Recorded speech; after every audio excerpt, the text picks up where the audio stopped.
Hey guys, we have Mr. Whiteboard here to explain what is going on with $55 million worth of deep in the money calls. If you guys are not understanding exactly what this means for GME, AMC, and the other golden boy stocks, we have exactly the news that you need right now. We noticed that this is the options chain for GME, and between $3 strike and $19 strikes, we cumulatively, especially around $12, have a cumulative of $55 million worth of calls deep in the money. And this is not the first time. This is likely a repeat of 23 days ago. Mystery solved. The deep in the money calls are coming from none other than the devil himself by user the Whack Bateman. Give this video a thumbs up. Give this Reddit post DD a thumbs up. Check out the source, show it some love, and remember, most importantly, follow the data. Do your own research. We are not financial advisors, but we are here to provide you the most up-to-date interpretations of what is happening. As a reminder, we have contracts here that are either for the option to buy or to sell. Let's say real quick, Mr. Whiteboard is going to give us a options chain here. Originally, we were looking at the call chain for the gamma squeeze for the amount of snow that we need on the ground for that snowball to travel. Let's say that this ball right here is currently at $200, right? That's roughly where GME closed earlier today. If people start putting calls along the way to, let's say, $800, which is where we want to be, then we have the ability for these margin calls to end, not the margin calls, the gamma squeeze potential for delta hedging. So let's say that this is the number of calls that we have on the way up. Well, that allows us to get closer and closer. And each time we get closer, these institutions that bet against you, right, they sold you the contract for being able to sell, let's say here at $500. If we get closer to $500, then they're going to have to buy a portion of the shares that they are ultimately going to have to give you the option, not the obligation of buying. Let's say that you bought a contract at $500. That's the option of being able to pay $500 plus a premium for 100 shares. Every single contract comes with 100 shares, whether a put or a call. Usually these are known as out of the money call options. You have to be higher than the price itself. But you can also buy deep in the money call options. Let's say that someone is buying one for $3, which we already saw that someone is doing. So how much premium does this cost? Well, you could buy an at the money call option, and that's still going to cost you something, a non-negative or a non-zero amount of money, right? You're going to probably have to pay like 200 plus like at least $20, maybe $30, $230 for the option to buy it at $200. The $30 is the premium. So for $3, deep in the money, it's kind of like guessing, hey, I bet by the time next week that the sun is still going to rise. It's more of a definitive, yeah, that's obvious. So you're going to have to pay at least what the price of GME is here, probably close to what the at the money cost is. So so each of these contracts for 100 shares is likely going to cost $230 as well. So that's that's $220 plus of a premium at least. So someone is betting that GME is going to be deep down here for the option to buy it at $3. Remember, this is a pricey way to do something suspicious, and suspiciously we can point out that 23 days ago someone wrote that deep in the money call options are actually Melvin, Citadel, and friends using them to conceal FTDs, failure to deliver. So as a reminder, take this with a big grain of salt, as this is one of the possibilities. However, even people like me who are doing their own research, which you should be doing as well, and Warden Elite has 85% sure that this is the same thing that is happening this time around. Thank you for the hive mind. Thank you guys for smashing that like button early and getting us up to 100,000 subscribers soon. We're looking to get up there by sometime this month, and we would be happy to do so starting here in April. Happy end of Q1 and onwards we go to understand this from the very top. I think they've started to put the pieces together. They've been looking at option data for weeks now, and it's finally starting to make sense. The SEC has literally given us their playbook also.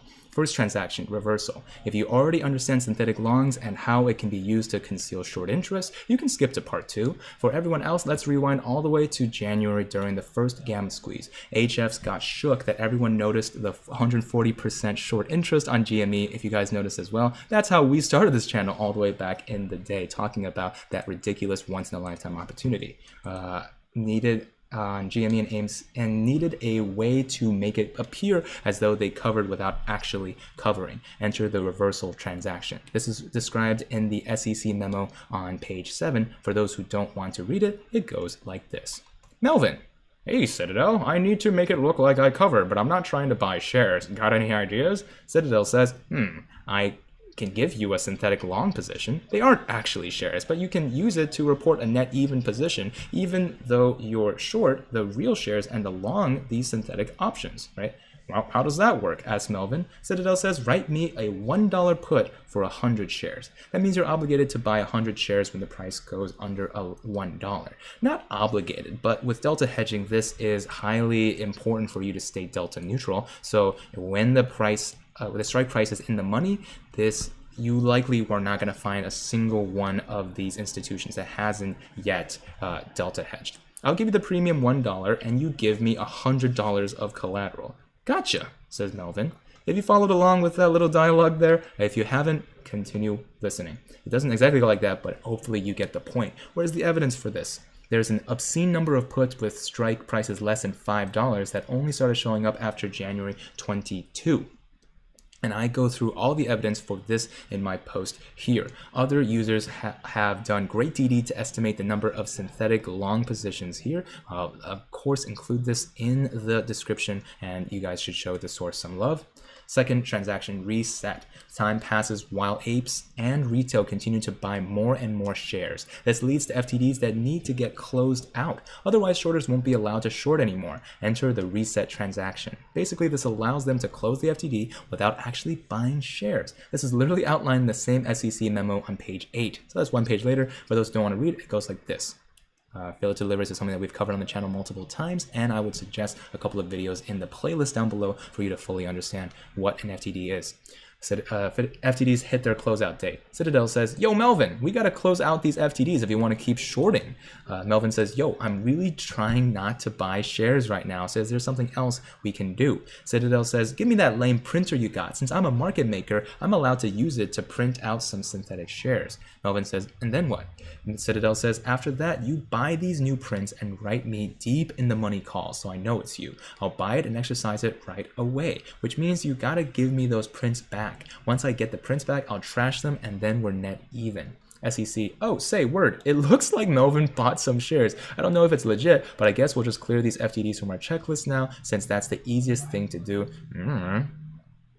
So once again, the evidence for this, all of the deep in the money calls are being purchased consistently from floor trades at the PHLX exchange over the last week without any change in open interest. With the small trade count on these options, this is the only possible if the options are being purchased and executed at the same time. They go over data in their post here where they thought that it was a sign of naked calls. The whale being praised for these deep in the money calls is likely none other than the hedge funds market makers themselves, and they're not even actually buying them. They're just kicking the can down the road. I'm missing a couple of supers, but I'm going to cover them in just a second.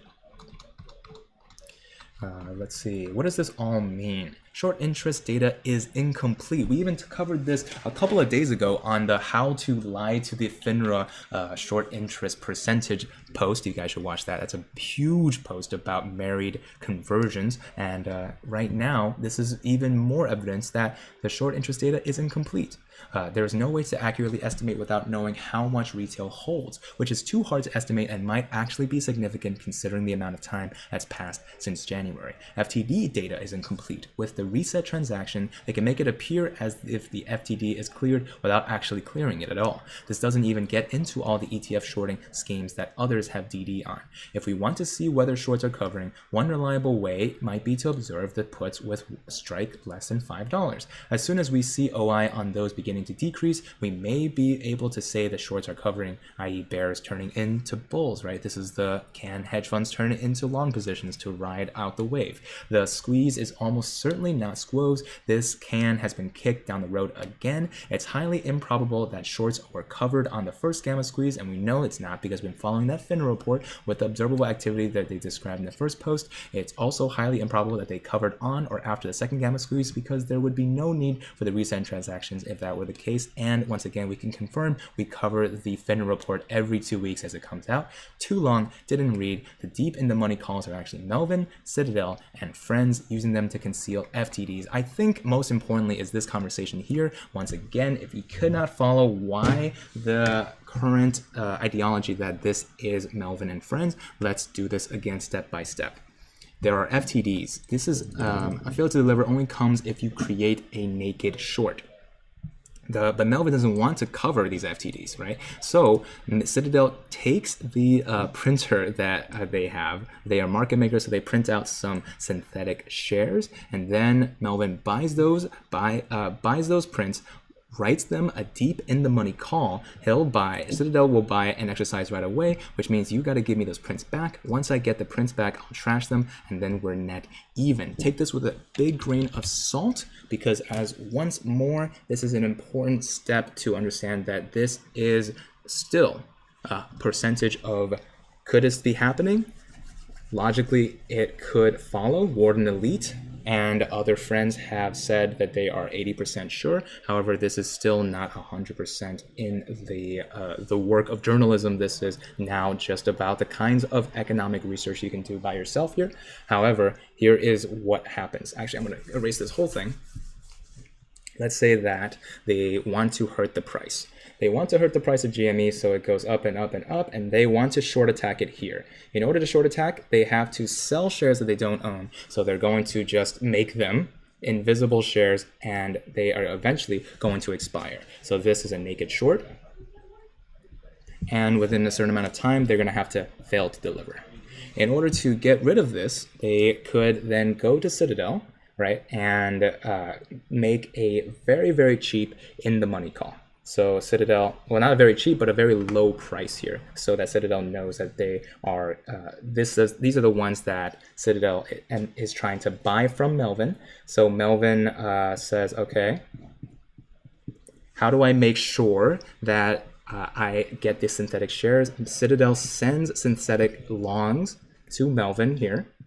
We covered this a while ago. This is in the SEC documents from 2013 themselves. They can just give themselves synthetic longs here. But in order for Melvin to give this back to Citadel, they are going to place these down in the lowest call options here. So maybe like sub $5, or in our case, right, they're around $12. So right now let's do 12. And then Citadel buys them back.